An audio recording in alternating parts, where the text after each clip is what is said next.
¿Cómo están? Gracias por la invitación. Por favor, un placer. ¿Querés que compartamos un audio de Pablo Moyano? ¿Cómo no? Sí, por ahí nos da un pie para charlar un poquitito. Hablaba Pablo Moyano. Ahí lo escuchamos. El movimiento sindical siempre mal visto, la CGT, bueno, todo lo que ya sabemos. Parece que todos los responsables de los males del país son los dirigentes gremiales. Cuando vienen los modelos de derecha, como pasó con Macri, como lo está pasando ahora, los que ponen la jeta, más allá de los dirigentes, somos los dirigentes gremiales. Pusimos el cuerpo, hasta muchos pusimos casi en juego la libertad. Sí. Después, cuando vuelve el peronismo al triunfo, los dirigentes gremiales a la cola. No, creo que somos partícipes en la calle, en la resistencia, pero también cuando se tenga que discutir, ¿no?, el poder. Sí, no vuelva nuevamente el peronismo. Yo no tengo dudas que el peronismo va a ser nuevamente gobierno dentro de 4 años, porque esto es irresistible. Yo veo a veces los noticieros cuando a veces nota la gente en la calle, los aumentos del combustible. Tremendo. Vos fíjate las imágenes de Mar del Plata. Yo soy de Mar del Plata y parece la época de la pandemia, no hay nadie. Todo eso es responsable de la locura de un tipo que se va al libre mercado, liberación de precios. Yo me acuerdo cuando Sergio lo decía,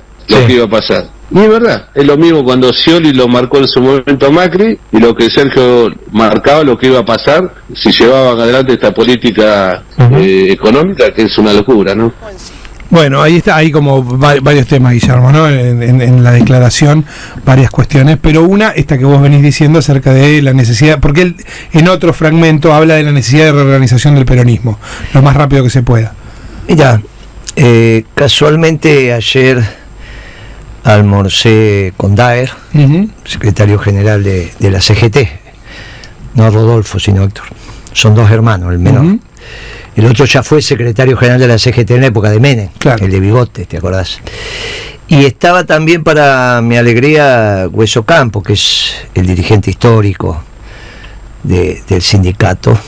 Está bien, está muy bien, la verdad que lleva muy bien los años y con mucha experiencia. Y precisamente se le empezó a dar alguito de forma a la reorganización del movimiento, que no hay que confundirlo con el partido es la herramienta electoral. Claro. Después de esto, en este siglo, te diría que no hay experiencia comunicacional ni vivencial de qué significa el movimiento peronista organizado. Se habla del Partido Justicialista. Y esa es la herramienta electoral, no es el movimiento. Me pasa hablando con los jóvenes, me dice, pero ¿cómo organizamos el movimiento? Hablen con los veteranos, júntenlo, vayan a la esquina, junten 3 veteranos y vas a ver cómo le explica. Porque es la mejor manera de aprender, mirando, haciendo, que te copiando. Y entonces en esta reorganización del movimiento peronista que nos estamos planteando, todos coincidimos, los sectores políticos, en la importancia de volver a la columna vertebral, que es el movimiento reorganizado. Entonces, estamos planteando 7 ramas. Históricamente fueron 3, después en mi generación se armó la 4ª, que era juventud, y yo creo que ahora tiene que haber 3 ramas más, que es lo que estuvimos reflexionando ayer, nos pusimos de acuerdo. Una, la rama empresarial, no la gremial empresaria, no estamos hablando de la CGE, la UIA, estamos hablando los empresarios organizados para tener expresión política, representación política en el movimiento peronista. Ajá. En términos del movimiento obrero sería la diferencia que hay entre la CGT y las 62 organizaciones peronistas. La CGT es la gremial, las 62 organizaciones siempre son las 62 organizaciones peronistas. Claro. Entonces acá sería la gremial, no la gremial empresaria, sino la política empresaria. Entonces la rama empresaria peronista, que para sorpresa va a tener centenares de participantes, de representantes empresariales de todo tamaño de empresas, todo. ¿También grandes? Y ahí lo tenés a Chaliú, por ejemplo, Pablo Chaliú, que es un hombre del establishment. Escúchame, Pablo Chaliú es un hombre de los laboratorios farmacéuticos. No estás hablando de las cooperativas, estás hablando de... Sí. ¿Está bien? Entonces, Pablo Chaliú y otros muchachos más, que ya los irán conociendo. La rama de los movimientos sociales, porque es una realidad, lamentablemente, la pobreza, claro. Entonces tienen que tener su representación. Pero además ha tenido un dinamismo. Están acá. Mientras esté la pobreza, son una realidad. Cuando terminemos con la pobreza, obviamente, ya eso integrarán a todos los demás. Exactamente.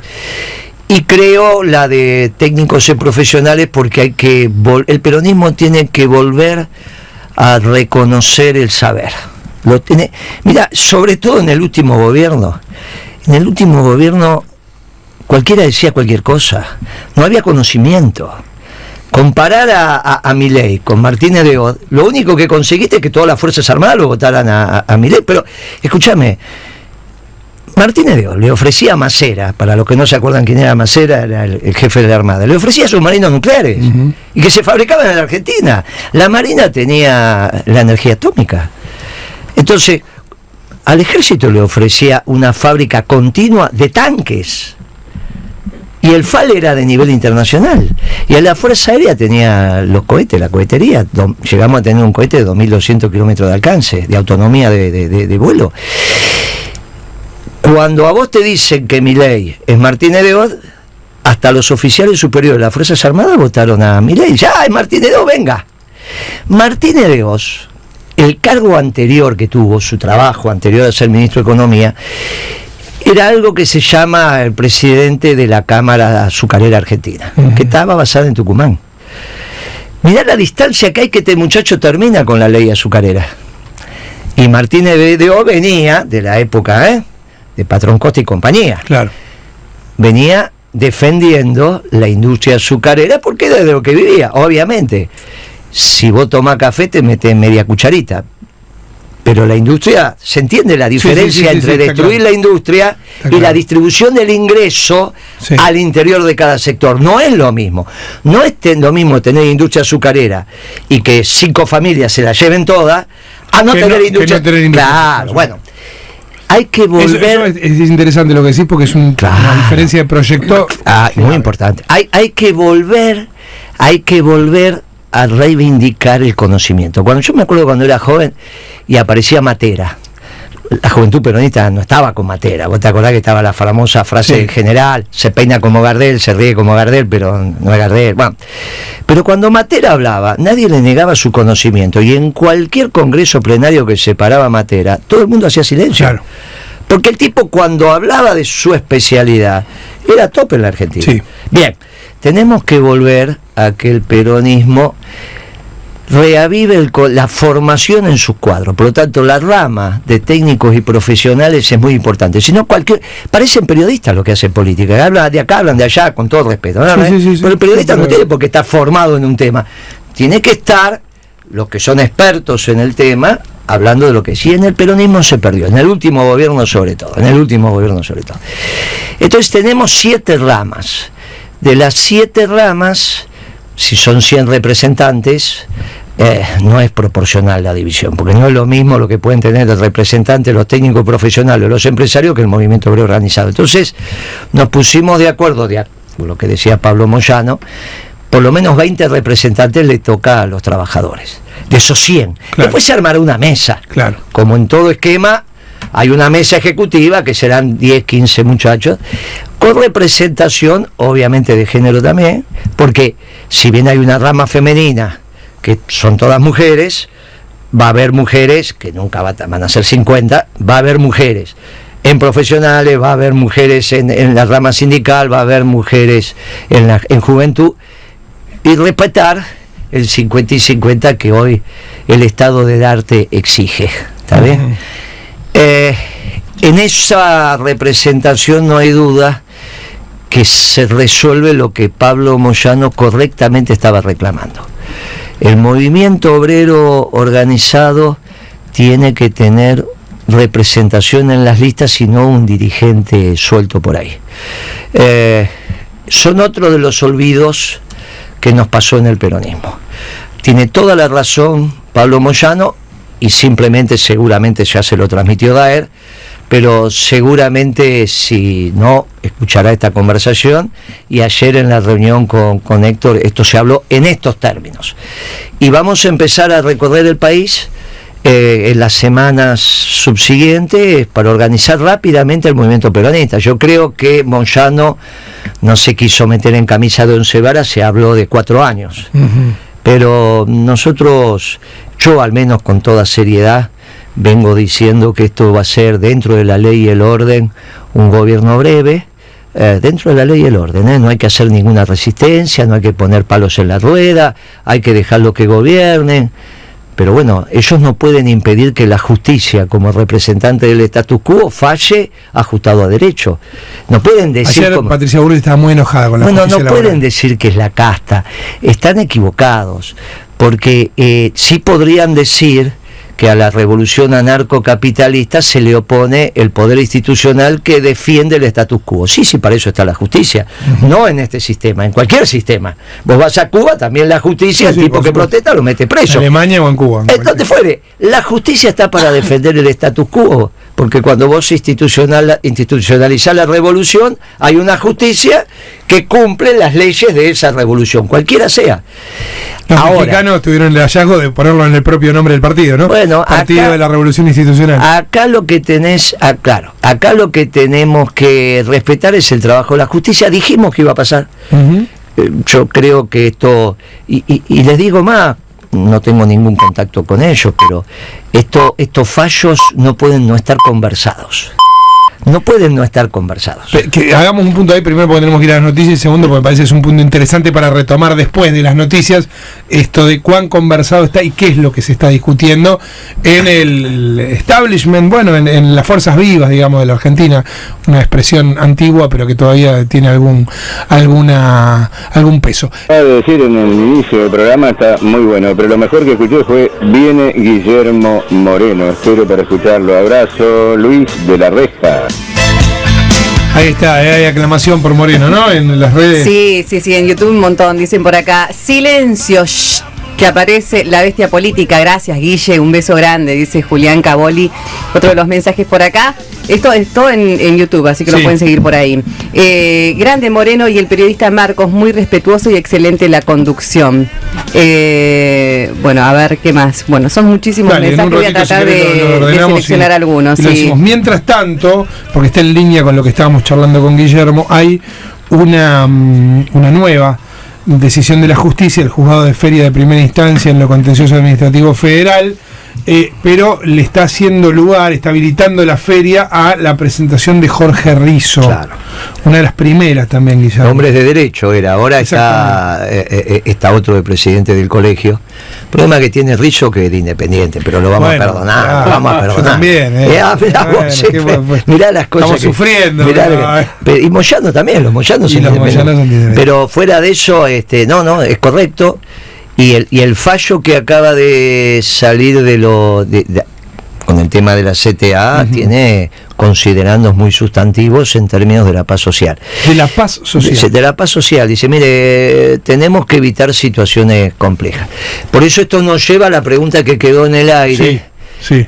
Si estos fallos están conversados dentro del poder que garantiza el status quo del sistema, que es el Poder Judicial. Y a mí me da la sensación, yo no tengo ningún contacto, pero a mí me da la sensación que se va creando una direccionalidad, se va creando un espíritu, hay un aroma de lo que empieza a pasar.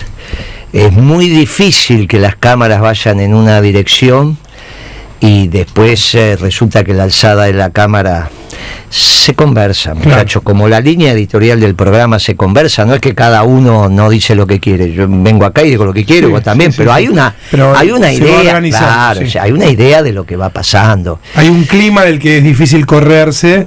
Es que es cierto que se plantean, al menos en términos teóricos, una revolución que es imposible. Yo ayer estaba en un canal de televisión y estaba un joven libertario que me cae muy bien, diciendo, bueno, nos están poniendo palos en la rueda, y yo le digo, escúchame, si hubiese ganado Altamira y en estos momentos saca un decreto socializando todo, ¿está bien? Se termina la propiedad privada, ganó el Partido Obrero y se termina todo. ¿Vos qué estarías haciendo? Claro. Y estaría resistiendo, dijo. ¿Y entonces por qué le negás a los otros que estén en la calle? Al revés, nosotros le estamos diciendo, porque estaban mostrando un cacerolazo en el Congreso, digo, nosotros le estamos diciendo que ustedes gobiernen, pero que van a hacerlo de manera breve, porque se van a dar la nariz contra la pared y se la están dando. porque no están respetando las formas institucionales y porque las decisiones que están tomando son de una gravedad. Vos no podés aumentar la nafta más del 100% en un mes. Claro. Y no es el único producto que aumentó. La mayoría aumentaron el 100%. Entonces vos tenés salarios viejos con muchas dificultades de las empresas de recomponer la masa salarial. Va a ser muy difícil. Vos le tenés que dar hoy a un trabajador 100.000, 150.000, 200.000 pesos de aumento, pero para empezar a hablar. Sí. ¿Y cómo haces? ¿Y cómo haces? Espérate que voy rápido a... vamos rápido a la Cámara de Diputados y volvemos. Seguimos con Guillermo Moreno, obviamente, porque están pasando en este mismo momento cosas. Así que allí está el móvil de Radio 10 con Juan Pablo Pérez. Juan Pablo. Marcos, buenas tardes. Estamos aquí en anexo de Congreso, donde comenzaron las comisiones en el día de hoy, pero ya hubo uno que tiene que ver un pequeño enfrentamiento, más que enfrentamiento, unas pequeñas disposiciones que tuvieron que ver en lo que refiere cuando empezó la primera, las comisiones de comisión de presupuesto, que estaba liderada por el diputado Esper, en el cual, bueno, hubo varios idas y vueltas. Para que nos cuente bien, porque realmente sabe de esto que pasó, está con nosotros Martín de Taz, él es diputado, obviamente todos los conocemos, así que ya lo dejo en contacto contigo para que nos cuente un poco qué pasó y también porque nos decía hace instantes nada más que ya a partir del 10 de diciembre cambió completamente la forma de entender y trabajar la política en la Cámara. Martín, ¿qué tal? Buenas tardes, ¿cómo estás? Sí, efectivamente, nada, digamos, cosas medio folclóricas de cómo se producen estos actos que son más formalidades, ¿no? Que eran la constitución de comisiones, ya los números eran conocidos por parte de cómo estaban las fortalezas de cada uno de los bloques y el lugar de la presidencia para José Luis Esper. El kirchnerismo quiso impugnar un poco la votación, pero no pasa nada. Quedó constituida la comisión con la presidencia de José Luis Esper y ya la semana que viene empieza a discutir esta propia comisión los proyectos que fueron a extraordinarias. Así que ese es el trabajo que tenemos a partir de la semana que viene. Arranca, se hablaba mucho de que el presidente en realidad estaba conminando a los diputados a que hagan su trabajo, pero el oficialismo no constituía comisiones o avanzaba poco en esto. Bueno, con esta, más allá de lo accidentado, con este acto, ya se empieza a poder discutir, ¿no? Sí, absolutamente. Y también nos falta un poco de educación cívica, ¿no? Porque el presidente sale impune cuando dice eso y en realidad es propia responsabilidad de él. Claro. La demora en todo caso en constitución de las comisiones, la demora en la convocatoria extraordinaria, digamos, todos esos problemas no son atribuibles a la Cámara. Nosotros, como acaba de verse hoy, ni bien nos convocan, estamos todos disponibles para trabajar en el cual cuando sea, no tenemos ningún problema. Es más, queremos avanzar en la discusión profunda, no solamente en las comisiones que convocó el propio Poder Ejecutivo, sino que nos gustaría también que este proyecto se discuta en otras comisiones, porque es un proyecto que tiene muchos temas, ¿no? Clarísimo. Martín, gracias por estos minutos con Radio 10. Bueno, muchas gracias, hasta luego. Que estés muy bien, hasta luego. Juan Pablo. Marcos, continúa aquí la actividad, tras lo que fue este entredicho, en lo que surgió, bueno, obviamente tiene que ver con que, si bien es la visión del diputado, hubo un ida y vuelta entre varios legisladores acerca de la consideración de que Esper condujera esta comisión, sí. Y entendemos que esto también se va a replicar en el resto de las comisiones que tienen lugar, dar inicio en el día de hoy. Sencillamente, estas son las 4 primeras, presupuesto y justamente fue la de Esper. Ahora tocará el tema de asuntos constitucionales y posteriormente lo hará legislación general para hacer por último el inicio de relaciones y culto. Todas estas comisiones, si bien van a dar lugar el día de hoy, va a tener la presencia y la potencia de aquellos que tienen muchas ganas de decir varias cosas, ¿no? Juan Pablo, es lo que vamos a ver. Dale, en un ratito seguimos charlando porque ahora en Casa Rosada también están pasando cosas y allí está Martín Paredes. Martín. Sí, Marcos, está hablando Guillermo Franco, ministro de Interior, que acaba de terminar la reunión con Guillermo Montenegro, intendente de la ciudad de Mar del Plata, y con el gobernador de Chubut, Nacho Torres. Vamos a escucharlo. Dale. Está claro que para el gobierno las 200 millas son de pesca nacional, pesca de buques con bandera nacional, y también está claro que hay que hacer algunas modificaciones y hay que proteger la pesca nacional en las 200 millas, con lo cual hemos estado hablando también con el ministro de Seguridad y el ministro de Defensa sobre el control a partir de la milla, de las 200 millas. Con las cámaras reunidas, ellos han estado conversando, el gobernador y el intendente han estado conversando antes con las cámaras y quedamos en armar una mesa para poder tratar todos los temas que hacen al sector y particularmente también lo que hace al Estado, a los estados provinciales y al Estado nacional, porque lo que tenemos claro es que la pesca es un recurso de los argentinos, por lo cual los argentinos a veces no reciben lo que deben recibir, entonces tenemos que buscar la forma de que las empresas puedan ejercer su actividad, pero que también paguen por esa actividad lo que los argentinos demandan. Hoy todos sabemos que lo que pagan las empresas pesqueras no es lo que en realidad deberían estar pagando la contribución, es una contribución muy pequeña, entonces tenemos que conversar con las cámaras sobre estos aspectos para que, como acaba de hacer ahora, me contaba el gobernador de Chubut, que ellos acaban de licitar zonas pesqueras en la provincia, que le han generado una cantidad de recursos muy importantes a la provincia en esas licitaciones, y es el concepto que también tiene la ley en cuanto a la milla 12 a la 200, digamos, donde también tenemos que hacer, la idea de la ley es hacer exactamente lo mismo, que se liciten para los buques de bandera nacional, con determinadas características, esas zonas, y que sea absolutamente un proceso totalmente transparente para todos. Entonces la ley va a tener modificaciones. Sí, digamos que si se ha interpretado de una manera diferente, como plantean las cámaras y plantearon también los gobernadores alguna preocupación, vamos a clarificarlo porque el espíritu es el mismo que tienen los gobiernos provinciales. No había una diferencia en el espíritu, sino que lo que pretendíamos es que todo este proceso se haga de una manera transparente y eficiente y proteger la pesca en las 200 millas. Gobernador, la trazabilidad del recurso que se extraía, ¿eso va a estar bien registrado? Obviamente, en eso vamos a trabajar también con los gobiernos provinciales.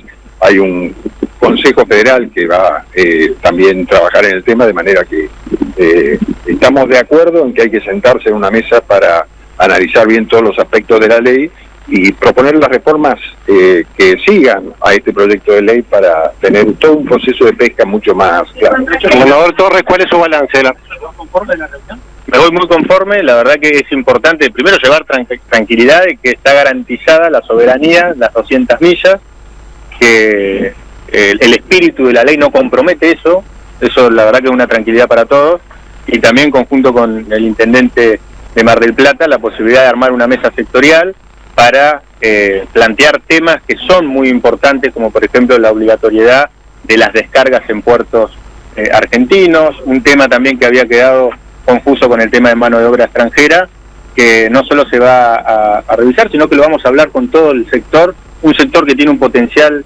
enorme para agregarle valor y obviamente para generar divisas para la República Argentina, que es lo que necesita. Y me voy muy conforme también porque estamos armando una agenda de trabajo tanto con el ministro Petri como con la ministra Patricia Bullrich, para dar una pelea muy fuerte contra la pesca ilegal. Muy bien, ahí estaba entonces el gobernador de Chubut, Ignacio Torres, antes Guillermo Francos, está escuchando Guillermo Moreno, porque este era uno de los temas, que preocupaba a los gobernadores patagónicos. Pasa que Francos dice una cosa, pero el espíritu del DNU decía otra. Nosotros dijimos el jueves que era una singularidad de este decreto y también de la ley enviada al Congreso, que atacaba, que hostigaba al capital. Es una singularidad, porque dijimos, mira, que a los trabajadores cada tanto le pegan un lonjazo, bueno, esto hay muchos gobiernos, pero con el capital, este gobierno se metió mayoritariamente contra el capital, y el capital empezó a reaccionar. Ayer hubo dos reacciones. Primero la de la Cámara Azucarera, sacó un comunicado muy fuerte diciendo que quieren terminar con el azúcar argentino. Está bien, y encima les dijo, y no van a poder. Como no pudo Onganía era muy chico, intentó, hizo algunas cosas, pero no pudo, la industria azucarera siguió. ¿Qué vas a hacer con Jujuy, con Salta, con Tucumán? Es ridículo esto que se plantea. O sea que la ley azucarera tiene una razón de ser, hay un cuidado del mercado y hay que cuidarlo. Pero aparte le dijeron, no son muchachitos, le dijeron, mira, no va a pasar. Bien, vamos a hacer todo lo que hay que hacer para que en las cámaras donde sea, esto no pase. Donde sea. Pero a su vez hubo una declaración muy importante de los gobernadores de la Patagonia, donde firmó también el gobernador de Neuquén, que no tiene nada que ver con la pesca. Claro. O sea que ahí hay una expresión política y se suma expresión política de la Patagonia. Y se suma el intendente de Mar del Plata, que es un muchacho del PRO. Sí, sí. Con lo cual, que son los que van a la reunión ahora, diciendo, mire, ustedes están poniendo, primero desconocen las 200 millas de explotación exclusiva de los países, que es algo que se terminó de coordinar durante el gobierno de Macri. Empezó durante el gobierno de Menem y se terminó en el gobierno de Macri. No en la Argentina, en el gobierno de Macri sacó la ley que autoriza, donde legitima el acuerdo internacional.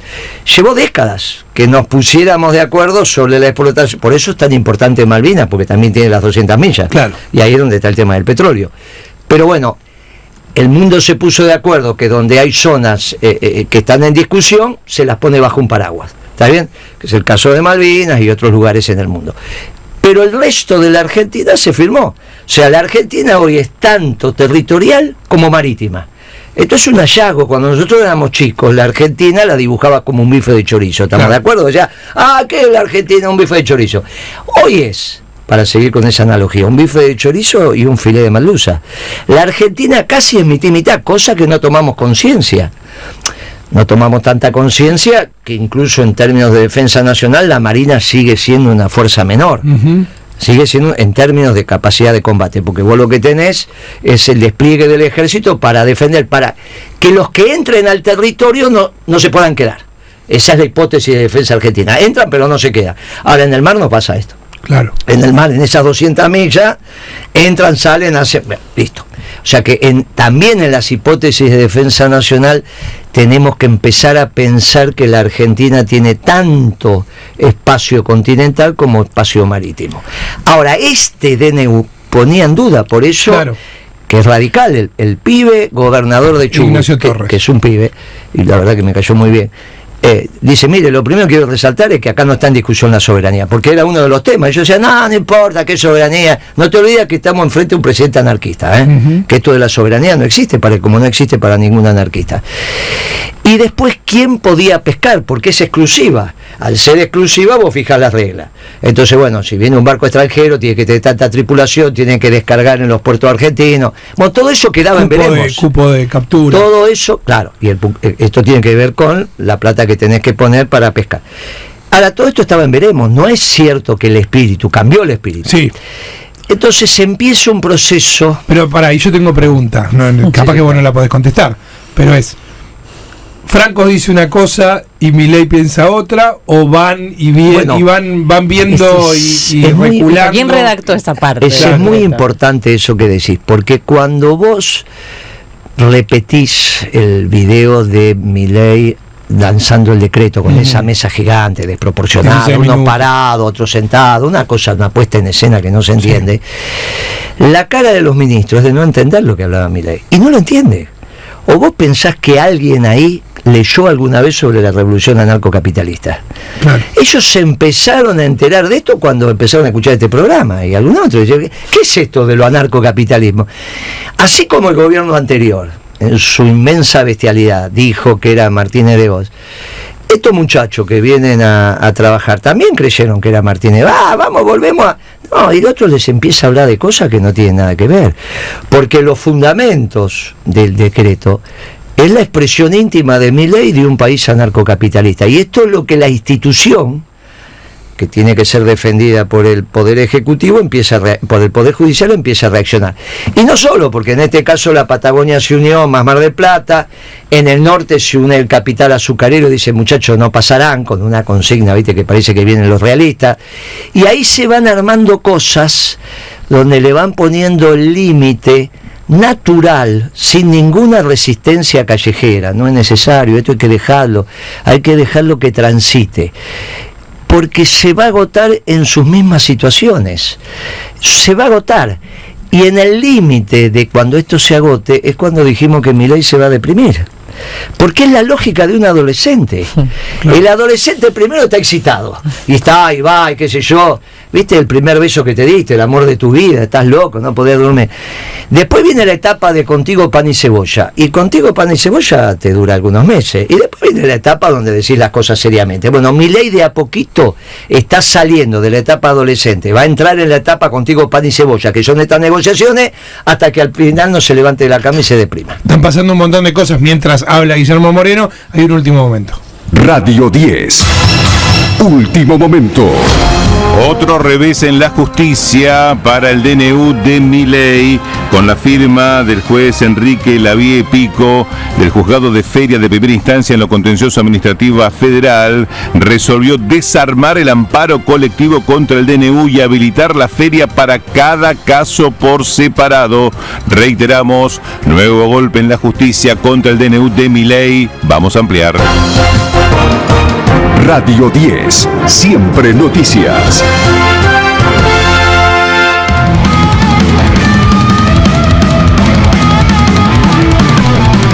Bueno, en el último momento del informativo se agregaba algo que me parece que es importante. Muy importante.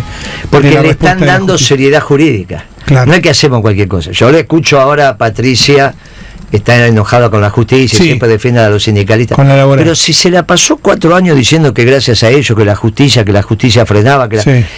Miren, muchachos, la justicia está trabajando con seriedad jurídica. Trabajó antes, también yo no estaba de acuerdo con este juicio político. Hay que dejarla trabajar, hay que dejarlo hacer. A veces te condena, a veces no te condena, te la tenés que aguantar. Mira, es la que garantiza que vivimos en un Estado de Derecho. Así que dejémoslo trabajar. Y lo único que me satisface es que dijimos que esto iba a pasar. Mire, sí. Y en algún momento va a opinar la máxima autoridad de la justicia, va a opinar, después que opina el procurador, pero mientras va dejando que la política y la realidad se vaya imponiendo también, porque vos no podés obligar a la Corte a que opine sin que opinen los azucareros. Bueno, ayer salió el comunicado, vos te lo imaginás, bueno, ya falleció, pero a Blaquier lo llama Milei y le decía, pero pibe, esto tiene 140 años, 130 años la industria azucarera argentina. ¿Vos qué querés? ¿Desaparecerla de un día para otro?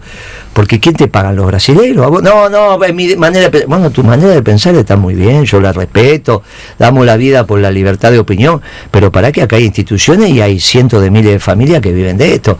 Vos no podés venir alegremente a terminar con la industria azucarera. Después discutimos el precio del kilo de azúcar.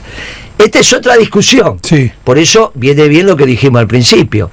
Dentro del país, existiendo la Argentina, hay distintas visiones. Ahora, esta visión es que no exista la Argentina. Dicen, no, la Argentina no tiene ninguna importancia. No, pará. Entonces, discutimos que la Argentina exista o no exista. Sí, discutimos. Con Milei sí, porque es anarquista. Después que resolvimos que la Argentina existe, yo quiero una Argentina justicialista, vos querés una Argentina elitista, el otro quiere una... Está perfecto. Pero no discutimos la Argentina. Y estaba poniendo en tensión la discusión de la Argentina porque conmocionó el aparato productivo argentino, y esto no es razonable. No es razonable que hostigue inmensamente al aparato productivo. Claro. Y todavía te falta que te hable los despachantes de aduanas, porque ahora las compañías de turismo, toda la industria, imagínate que desaparece la industria automotriz. Todos nos criamos con poquito más, un poquito menos. No te digo volver al Torino, 95% auto nacional. Pero bueno, que Córdoba no tenga industria automotriz, que vos digas, no hay más auto en Argentina, como si esto fuera Chile o Uruguay. Esto no existe, muchachos. Nos quedamos ahí en el punto, pero en realidad estamos hablando exactamente de lo mismo, porque el informativo acaba de anunciar algo vinculado al modo en el que la justicia está tomando el DNU, y Vanessa Petrillo lo va a ampliar brevemente. Vane, ¿cómo andás? ¿Qué tal? ¿Cómo les va? Bueno, sí, la justicia está jugando, ¿no? Fuerte. En el caso del DNU, ahora habilitó la feria a analizar los amparos contra todo, el decreto de necesidad y urgencia. Habilitó la feria para tratar el amparo que interpuso Jorge Rizzo por gente de derecho. Estos son un grupo de importantes de abogados. Y lo importante, bueno, es que también lo desvincula del proceso colectivo, es decir, que lo que hablamos ayer, ¿no? De que cada uno vaya interponiendo medidas judiciales en la medida que afecten los intereses. Bueno, ahora lo que hace la justicia contenciosa es habilitar la feria de enero, que no estaba habilitada en el contencioso, para tratar este DNU. Esto es importante también.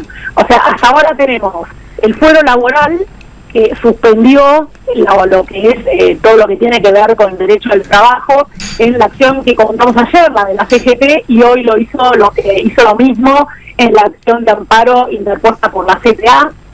Y ahora tenemos el fuero contencioso administrativo, que también acepta tratar en la feria todo lo atinente al amparo, al amparo contra el decreto. Veremos cómo hacen, porque también el gobierno está intentando que todo pase al fuero contencioso administrativo, donde por ahí ellos piensan que tienen a lo mejor más chance de sacar fallos favorables. O sea, tenés una cuestión que se va a suscitar entre los dos fueros, el laboral y el contencioso, pero también tenés que la justicia está tratando DNU. O sea, la justicia considera que es un tema importante para abrir la feria judicial, para tratarlo en enero. Ya hay medidas cautelares suspendiendo algunos puntos del decreto y se va a seguir tratando durante la feria. En resumen, eso es para que la gente lo entienda. Clarísimo. Eso se va a seguir tratando durante el receso de enero. Vale, seguimos en un ratito. Gracias. Dale, hasta luego. Vanessa Petrillo con nosotros, con esto, Lo que Guillermo. pasa es que las acciones colectivas están muy tipificadas quién las pueden hacer. Claro. Y eran las asociaciones de consumidores y quizás alguno más, pero lo dicen. Entonces lo que pasó es que cuando quisieron generar una acción y no tenían la capacidad legal para hacerlo. Entonces el juez lo que le dice, mire, háblanlo, que cada uno de los que son perjudicados venga y se presente. Y ahora vas a tener a todos presentándose. Lo último, porque sé que tenés que hay reuniones y esto, y no te quiero robar más tiempo, pero aunque sea en un minuto antes de las noticias. Vos decías 4 años, Moyano es prudente, claro, pero esto no se banca. Y Milei dice 15. Cuando no te dice 45, te dice 15 años. Bueno, él tiene derecho a decirlo, que es cuando él culmina el proceso de transformación. Y yo tengo derecho a decirle, dentro de la ley y el orden, que va a ser un gobierno breve. Y que no se enojen, porque yo lo conozco a Milei mucho más que Patricia Bullrich, pero mucho más que Patricia Bullrich, porque aparte discutíamos técnicamente, te lo comenté el otro día. Sí. Bueno, ahí viene el ricardiano, y nos sentábamos, yo era ricardiano, él era anarcocapital, muchos años discutiendo, lo conozco muy bien, y no tengo ninguna objeción en términos personales. Más, dije durante la campaña que le hizo bien a la política porque movió el árbol. Ahora, que él quiera transformar a la Argentina en la primera expresión de una revolución anarcocapitalista y él quiera hacer el ejército rojo, nos va a tener armando el ejército blanco contrarrevolucionario, y eso es lo que está pasando. No se tienen que enojar, y si es un gobierno breve es porque la realidad lo va a indicar, no porque tenés que hacer cosas raras, claro, ni las resistís. A los gobiernos democráticos no se los resiste. Ahora, sí se opina. Mire, yo lo conozco muy bien a Milei.